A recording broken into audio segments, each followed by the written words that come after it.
අද සුද්ධ සභා මාතාව ශුද්ධාත්ම ආගමන මංගල උත්සවය තමයි සිහි කරන්නේ. අපි දකිනවා මේ ස්ථානයේදී දෙසස් වහන්සේගේ ගෝලයින්ට ශක්තියක් ලැබෙන විදිය.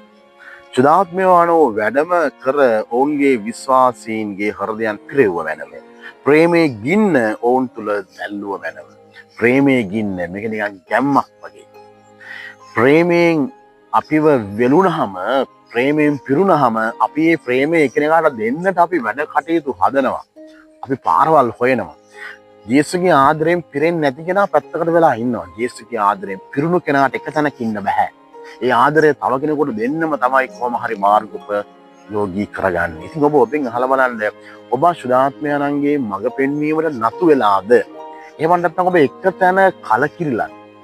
අපි කියන්නේ එක තැන පල් වෙලාද? වැඩක් නෑ මගේ ජීවිතේ නිෂ්ඵලයි කිය මම මටම චෝදනා කරනවා. මගේ ඉපදීමට චෝදනා කරනවා. මගේ පවුලට මම චෝදනා කරනවා. ඔබ ජේසුගේ ආදරයෙන් පිරෙන්න ඔබ ඊට දෙන්න.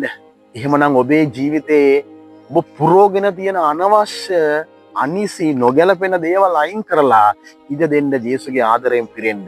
සුදාත්මයන්ට ඉඩ දෙන්න ඔබ මෙහෙවන්න. උන්වහන්සේගේ ආදරය ලෝකෙටම බෙදන්න. ඔබට ජේසු පිහිටයි.